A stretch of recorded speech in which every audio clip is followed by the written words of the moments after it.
না ফেরার দেশে চলে গেলেন বাউনিয়াবাদ আদর্শ উচ্চ বিদ্যালয়ের সভাপতি আমানুল্লাহ আমান। হারুনুর রশিদের প্রতিবেদনে থাকছে বিস্তারিত।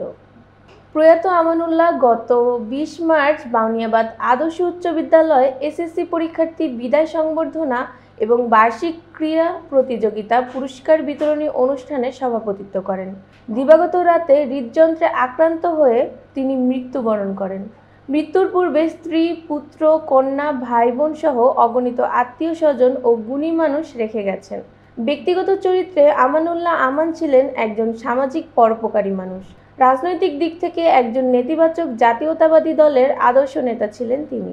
স্থানীয় নেতৃবৃন্দগণ শোকাহত পরিবারের জন্য সমবেদনা জ্ঞাপন করেন। প্রাথমিকভাবে জানা গেছে, আজ বাদ জোহর বাউনিয়াবাদ ডি ব্লক মসজিদ প্রাঙ্গণে জানাজা শেষে গ্রামের বাড়ি ভোলায় সমাহিত করা হবে প্রয়াত আমানুল্লাহ আমানকে। সবাই ভালো আছেন?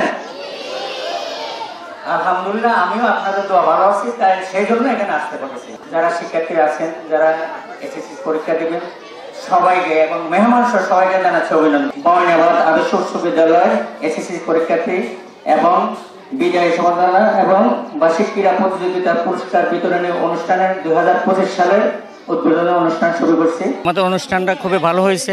ভবিষ্যতে পরিকল্পনা আছে এসে ভালো কিছু করার জন্য, এবং ঈদের পরে এটার উদ্যোগ নেব। যেমন বিগত অনেক বছর ধরে স্কুলটা তেমন একটা ভালো চলে না, 2018-19 থেকে একটু ভালো চলতেছে শুনতেছি, কিন্তু আমরা এখন যখন স্কুলে আসছি পড়াশোনার মান আরও বাড়াবো। পার্শ্ববর্তী আইডিয়াল স্কুল আছে, অন্যান্য স্কুল আছে, তাদের সাথে আমাদের তো কম্পিটিশন করতে হবে। সেই জন্য আমরা পড়াশোনার মান বাড়ানোর চেষ্টা করব, এবং শিক্ষক যারা আছেন তাদেরকে আমরা ওইভাবে কিছু পরামর্শ দেব যেন আমাদের বাচ্চারা ভালো লেখাপড়া করে এবং গার্জিয়ানেরাও যেন খুব খুশি হয়, সেজন্য লক্ষ্য রাখবো আর কি।